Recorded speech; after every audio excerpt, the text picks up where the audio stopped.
Tuesday was quiet, the kind of quiet that feels neutral, not peaceful just there. I had music on low, invoices spread across the dining table, and Daniel's laptop open next to mine because he left it unlocked and asked me to download a statement for the mortgage broker.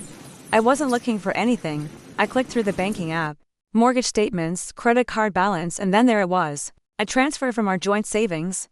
$38,000, sent out last Friday, labeled family help. I didn't move for a few seconds.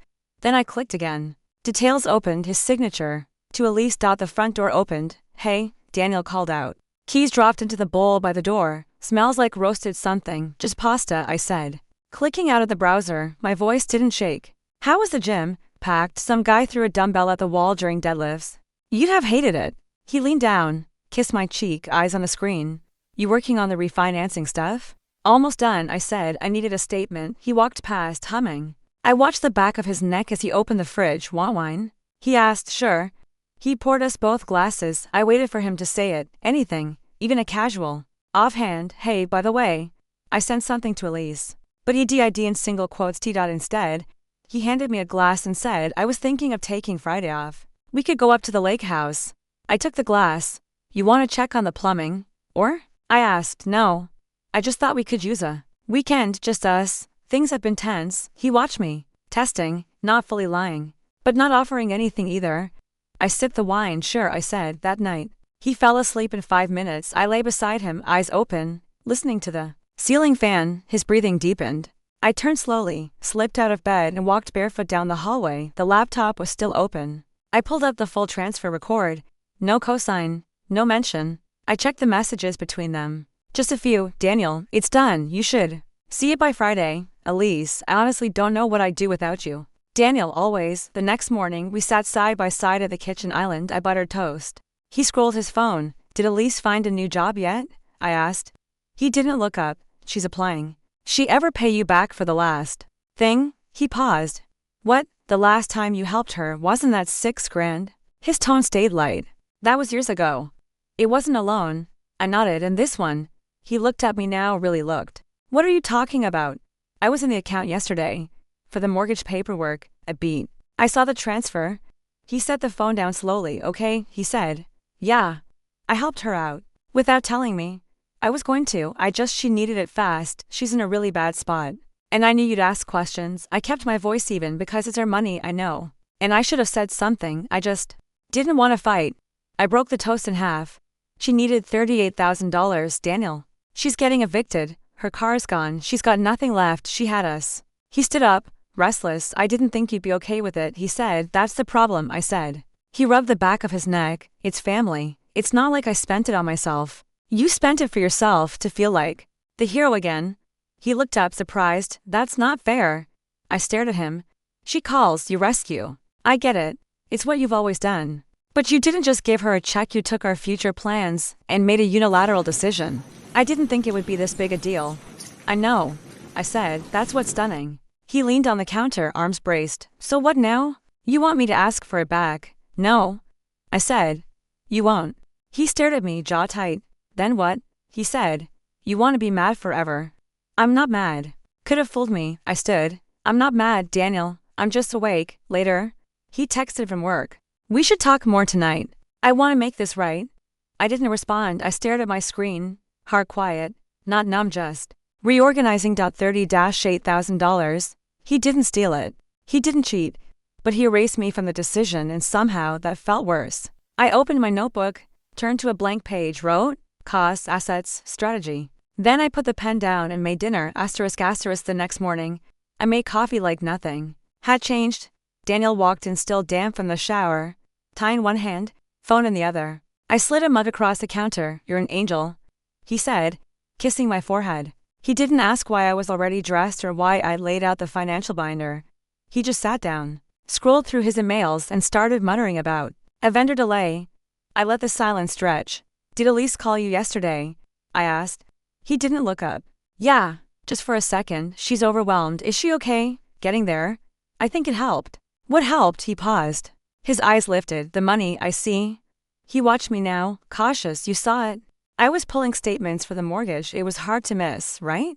He exhaled like I caught him in a white lie.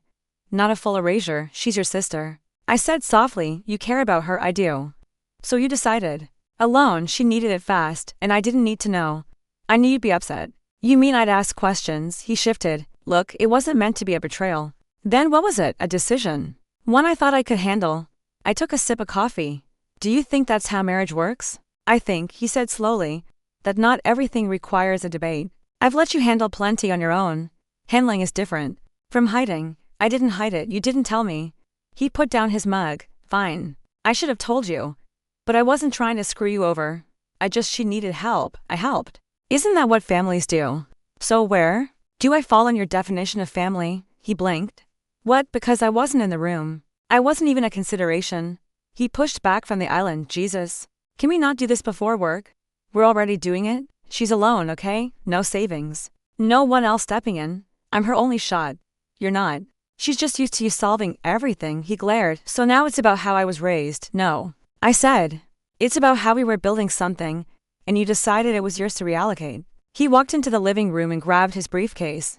You think I don't feel that? I don't know. You haven't said. He turned. I made a judgment call. I thought it was the right thing, and you didn't trust me to agree. He hesitated. No. He said, I didn't. I nodded. He looked at me, uncertain now. I'm not the enemy, you know. I know. His shoulders dropped. We'll figure it out. I didn't answer. He left 10 minutes later. No kiss this time, just keys, shoes, the click of the door. I stood in the kitchen long after the silence returned, and still, nothing moved inside me. Elise opened the door barefoot, her hair still wet from a shower. She smiled like we were best friends. I was just making coffee, she said. You want some? Sure. I said, if it's not a bad time. Not at all. God, it's nice to see a normal face.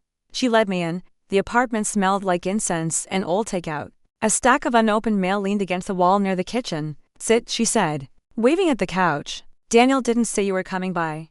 I was in the area. Thought I'd check in. She glanced back over her shoulder and something flickered in her expression. Gratitude. Maybe. Or guilt. I'm glad you did, she said. It's been a rough few weeks. I settled into the cushions. Yeah. Daniel mentioned some things. She set a mug in front of me. He did. I wrapped my hands around it, a little.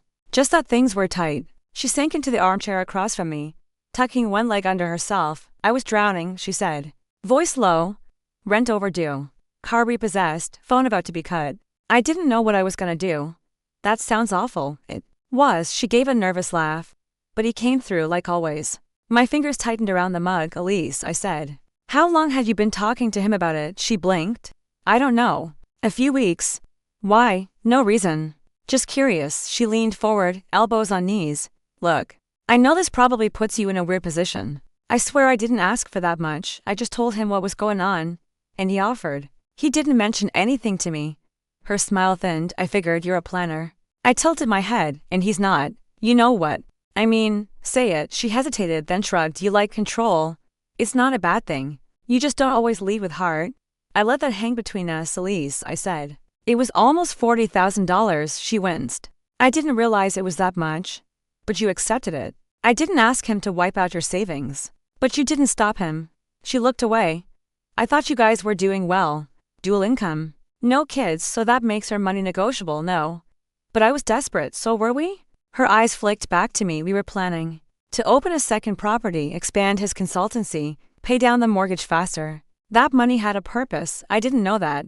You didn't ask. She leaned back, defensive now. Okay. What do you want me to say? That I should have refused help. That I'm a terrible sister. I want you to acknowledge that this wasn't just between you and him. It affected me, our future. She crossed her arms. You really think he doesn't get to make decisions without clearing it with you? Not decisions that cost 40 grand, no. He was helping family. So was I. I just didn't get the memo. She stared at me for a moment, then exhaled. He said you wouldn't understand. I understand perfectly. You two made a decision. Together, quietly. It wasn't meant to shut you out. But it did. We sat in silence. Her knee bounced and she stopped it with her hand. I'm sorry, she said finally. If it makes any difference, it doesn't. She nodded, lips pressed tight. You didn't think I'd come. Did you? I asked. No. Because I'm the one who wouldn't approve? She didn't answer. I stood, setting the mug down carefully. Next time, Elise, don't mistake quiet for passive. She followed me to the door, but didn't speak again when I stepped out into the hallway. The air felt cleaner, cold, honest, ***. We met at the rooftop cafe across from the office. where no one from our department ever ate because the salads were overpriced and the tables too close. Alana took off her sunglasses and leaned in. You look like you haven't screamed in public yet. I'm impressed, trying not to draw attention. You're succeeding. You look like a woman planning a budget, not a homicide. I smiled faintly. Close enough. She flipped her menu open, eye scanning. You want to tell me why we're really here? I want to talk about structure. Quietly, she glanced up again. Personal or corporate? Personal with corporate implications. Okay, she said, shutting the menu. Tell me what happened. I kept my voice even. My husband gave $40,000 from our joint savings to his sister without telling me. Alana blinked. Jesus, I found the transfer last week. No warning. None. And what did he say when you asked? That he didn't want to fight. She laughed once, dry, classic. I pushed a folder across the table. These are our accounts. Joint, individual, brokerage. I already copied over the transactions for the past 6 months. I need you to help me understand what's mine and what could be moved, she said, opening the folder. Got it. He's not malicious, I said, just entitled, thoughtful when it suits him, and evasive when it doesn't. She scribbled a note. And you want exit scaffolding or a pressure valve? Both. Alana nodded. What's the time frame? 60 days, maybe less. Kids? No. Assets? Primary home? No. Prenup. I bought in first. He refinanced in second year. She did the math. So the equity line favors you? Yes. She flipped to the back of the folder. Do you want to keep the house? I want to make that a choice, not a default. She looked at me. You're calm. I'm functional. That's scarier. I didn't answer. She kept reviewing. Do you have an income stream you take with you? Yes, my retainer clients are under my name. His work is project-based. Less stable. Okay, she tapped her pen. Then let's talk options. LLC or S-Corp? LLC. Just you? For now. Name? I hesitated. Haven't decided. She smiled. That's the easy part. I reached into my bag and handed her a second folder. What's this? Receipts. Office equipment I've already priced. Domain registration. Consultation fees I've been collecting for weeks. Alana's eyebrows lifted. You started before the transfer? No. After the silence, she sat back. You were always 2 steps ahead of him. He just didn't notice. I'm not interested in hurting him. No, she said. You're interested in accuracy. We ordered lunch. She took her salad apart like a surgeon while I sipped my iced tea. He ever tried to access your work logins? She asked. No. He assumed it's over his head. Perfect, we'll keep it that way. She reached into her purse and pulled out a small notepad. Write 3 things you'd need. Funded if you started today. I wrote. Business license, initial equipment marking rollout. She glanced at it. And how much would those cost? I told her. She whistled. Almost the exact amount he gave Elise. I know. She looked up. You want poetic symmetry or legal leverage? I want both. Back at my desk. I logged in, eyes flicking to the clock. 2 hours until Daniel would text. I minimized the bank tab and opened a spreadsheet instead. 1 column for strategy, 1 for exits, 1 for cost. And then I named the file. Contingency, V1. Daniel stirred the pot slowly, like it mattered. The kitchen smelled like garlic and misplaced effort. She's getting worse, he said. Elise. I leaned against the counter. What happened now? The migraines. She called me crying. Yesterday. Could barely talk. She should see a specialist. She can't afford it. He glanced at me. Which is kind of the point. I nodded, right? He tasted the sauce, adjusted nothing, then kept stirring. You remember when we were kids, he said. She was always the one with bad luck. I'd get a cold, she'd get pneumonia. I'd break a toe, she'd shatter her wrist. I opened the fridge, still your little sister. She depended on me back then. That doesn't go away. I pulled out a bottle of water. And now? She still does. He said it like it was noble, like devotion justified everything. She's 38, I said, and still sick. Still alone, still fighting uphill, still your priority. He turned. That's not fair. It's not an accusation. Feels like one. I sipped my water. I'm just keeping track. He went back to the stove. Why do I feel like you're mad at me and pretending you're not? Because I'm not yelling, because you're distant. I said nothing. He set the spoon down. Talk to me. I am. No, talk to me. I looked at him. Okay. Why didn't you tell me about the transfer the day you made it? He exhaled. We've done this. Answer it anyway. I was afraid you'd shut it down. So you did it behind my back. I did it for someone I love. So did I? Held his eyes. When I married you. His mouth opened, then closed. Do you think I'm cold? I asked. What? You always say Elise leads with emotion. That I don't. I never said that. You implied it. He shook his head. No. I said you think long term. She lives day to day. Nice framing. I didn't mean it as a dig. But you trust her feelings more than mine. That's not. You believed her fear over my stability. Her tears over my silence. He stepped closer. What's happening here? You tell me. You're acting like I cheated. You did, just not sexually. He flinched. That's harsh, is it? We stood in the stillness, the sauce behind him slowly burning. I've done everything I can for this family, he said quietly, except include me. I made a call. One call. It doesn't mean I don't respect you. You respected Elise's fear more than you respected my partnership. He looked away. I stepped past him, turned off the burner. We're not on the same team anymore. I said that. He turned. Then what are we? I walked out without answering. The lobby conference room was mostly empty at 6:15 p.m. except for Alana. To iced coffees and a laptop glowing between us. LLC registration went through, she said, handing me the printout. You are officially the CEO of something with no name. It has a name, I said, reaching for the folder. I just haven't said it out loud yet. Alana raised an eyebrow. Because it'll make it real, because I'll owe it. To myself, she leaned forward. Try me, Stone and Ember. Her eyes lit up. Yes, that's clean, strong. Not cute. You're sure you don't want your name in it? I want it to grow without me someday. Then we build it that way. I opened the laptop and pulled out the projections. I need to start lean, no debt. Minimal outsourcing, good, she said, because you're self-funding. Ironic, right? You mean poetic, I smiled. You finished the estimate on launch costs? She tapped her screen. I've got brand development, client outreach, hardware, a 6-month buffer all in, and 41,400. I exhaled, off by less than 2%, she grinned. It's surgical. I want it documented. I said. All of it, every cent tied to a line item. Alana's tone shifted. You planning to show him? No. But I want to be able to. We sat in silence for a moment, then she asked. What's your offer going to be? Strategic communications, ethical crisis branding, narrative restructuring for founders. That's niche. It's needed, especially now, she nodded, in the website. I bought the domain last night. I'm sketching layouts. This weekend in clients, 2 already in motion. 1 soft lead through Claire. 1 referred by a friend of a friend who just tanked their press rollout. Alana typed as I spoke. So, you're not starting. You've already started. I waited for no one. She looked up. That includes him now, doesn't it? I didn't answer. She smiled like she understood. Okay, she said, clicking into a new tab. Let's talk structure. Do you want a shell holding company or just the LLC to start? LLC? I'll scale once I prove concept. Who's your accountant? You? She laughed. Smart woman. We moved through checklist data, backups, contractor agreements, invoicing flows, quarterly tax prep. I took notes while she guided the framework like a surgeon stitching bone to tendon. You really think this is going to work? I asked her finally. I wouldn't be here if I didn't.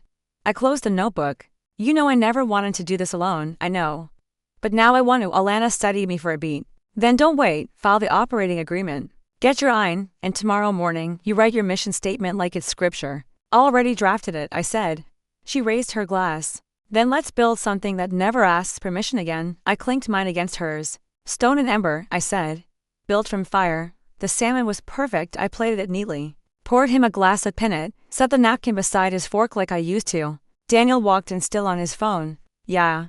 Just getting in now, he said, dropping his keys. I'll loop you in by noon tomorrow, yeah? Thanks. He set the phone down, kissed my cheek. Smells amazing, Sit, I said. He raised a brow but obeyed, unbuttoning his cuffs. Trying to butter me up for something, no butter, just salmon. He reached for his wine, then paused when he saw the folder on his plate. What's this? I sat down. Read it. He opened it slowly. Projections, invoices, a budget grid, mock branding layouts. I watched his eyes flick down the numbers. His jaw tightened. Is this business? Yes, he looked up. What business? Mine? He blinked. You started something. I built something. With what money? I took a bite of fish, our money. He closed the folder. Excuse me, I pulled from our joint savings. The one you used for Elise. His voice sharpened. Without telling me. You didn't ask permission. Why should I? That's not the same. It's exactly the same. He pushed his plate back. How much? 41,000. He stared. You're joking. No. You spent more than I gave her. I invested in what? In myself. He ran a hand through his hair. So this is revenge? No, this is math. You're not serious. I filed the LLC 3 weeks ago. Stone and Ember, it's already operating. Why would you go behind my back like that? You showed me how. He stood abruptly. This isn't you. You don't do things out of spite. It's not spite, I said. It's precedent. He pointed at the folder. You took money from our future. I met his eyes. So, did you? He stared at me, silent. I pushed. My plate forward, eat, it's getting cold, asterisk asterisk. My phone rang at 8:40 a.m. Elise. I let it go to voicemail. At 8:44. It rang again. I picked up. Hello? Her voice was already cracking. How could you do this to him? Elise, you humiliated him. He called me last night and he sounded like someone died. I said nothing. I didn't know you were planning this. He didn't know. You blindsided him. I matched the amount, and I didn't cry when I did it. That's cruel. That's symmetry, she sobbed. You're not like this. No, I said. I wasn't. At 12:12. Daniel stormed into my office. You told her. She called me. His eyes burned. You didn't think to warn me? Did you warn me about the transfer? He slammed the door behind him. This is a pattern now. You're making moves to punish me. I'm not punishing you. I'm responding. With what? Petty retaliation? No, precision. He stared at me. You want to tear down everything we built. You built it without me. His voice cracked. That's not true. You didn't even ask. Because I knew you'd make it transactional. It was transactional, Daniel. You took value from both of us and gave it to someone else. I'm reclaiming mine. This isn't how we solve things, no. But it's how I solve what you ignored. He stood in the center of the room, vibrating with fury. This is war. Then, no. This is clarity. At 6:03, his mother called. Sweetheart, I heard about what happened. Did he ask you to call? No. But he's devastated. You've always been the steady one. You're the wife that keeps things together. I was. I don't understand. You embarrassed him. Why would you do something so public? I did it in our kitchen. He told Elise you weaponized the money. He gave $40,000 to his sister without a word. Her breath caught. I didn't yell, I said. I didn't curse. I matched it, that's all. I know marriage is hard. But we don't destroy each other when we're hurting. I'm not hurting. You're being cold. No. I said. I'm being done. Silence. I thought you loved him. I did, enough to wait for him to come back to the table. He never did. I ended the call before she could say my name again. Asterisk. He didn't notice when I stopped texting him updates during the day. Didn't notice when I removed his access to the shared calendar. Or when I stopped forwarding appointment reminders. He still came home at 6:30, kissed the air near my cheek and asked, how was your day? Like it was a script, not a question. Fine, I'd say. And he'd nod like that was a complete answer. One Thursday, he knocked on my office door. Got a second, I unlocked it, barely looking up. What do you need? He hesitated, just wondering if we're okay. Define okay, I mean, are you still mad? I'm not mad. You're not exactly warm either. I kept typing. I'm busy. He lingered a moment, then left. He didn't notice when I changed the password on the joint Dropbox. Didn't ask why I moved the file cabinets or why half of my books disappeared from the den. When I brought a futon into the guest room, he barely glanced up from his phone. You were decorating, he asked, something like that. He came into the kitchen late one night, barefoot, holding a beer. You sleeping in there now? Yes. He leaned against the fridge. Is this temporary or? I didn't label it. You could have told me. You didn't tell me about the wire transfer. That again. No, I said. Still? He sighed. I apologized. No. You explained. He opened his mouth. Closed it again, okay? I waited. He left Saturday morning. He found me in the backyard, pruning the overgrown lemon tree. Want help? He asked. No. He watched me a moment. You used to want me out here. I used to want a lot of things. He picked up a pair of gloves anyway. I still want us. I didn't respond. I know I messed up.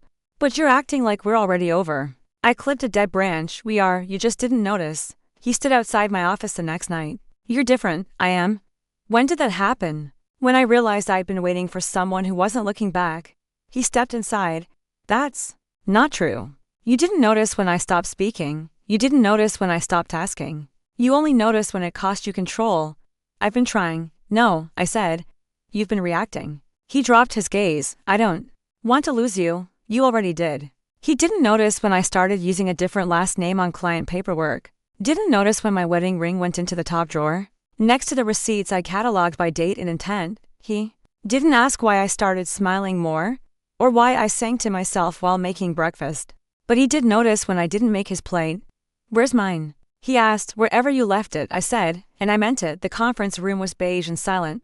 The kind of neutral design to hold other people's endings. The mediator, a woman in her 50s with a clipboard and a calm smile, sat between. U.S., thank you both for coming. We'll start with assets. Daniel nodded stiffly. I folded my hands.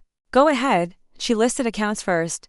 Joint, individual, brokerage. I'd already marked everything in advance. I proposed we split the Joint savings as of the day of the transfer, I said. Daniel glanced at me. Seriously? Yes, that penalizes me. It reflects the choice you made. His mouth open, closed. The mediator continued.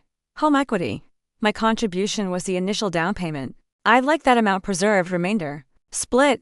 Daniel's jaw tightened. That's tens of thousands. I looked at him. Correct. He turned to the mediator. And the business she started, Stone and Ember, I said. Wholly funded by my share. He blinked.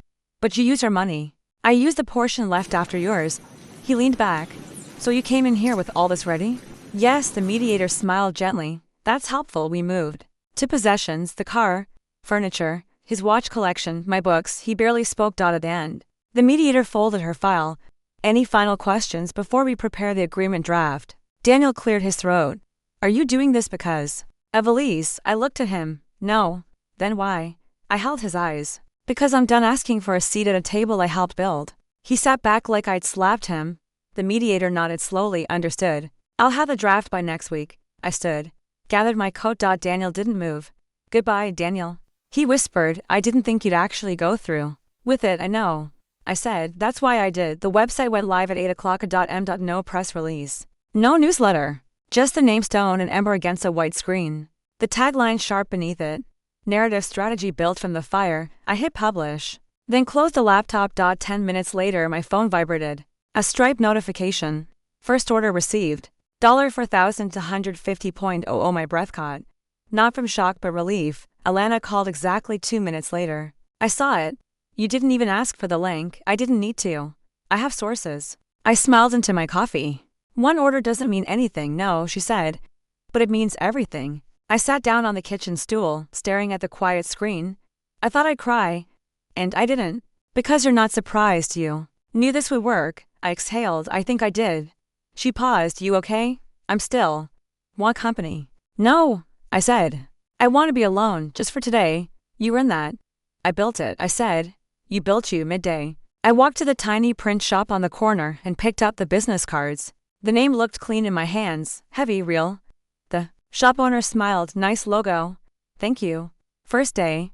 Yes, feels good, doesn't it? I nodded. It does. Back home, I made lunch, sat by the window, and watched the wind roll through the trees. Another email pinged. New inquiry, strategy consultation request. I didn't rush to open it. At 6 o'clock p.m.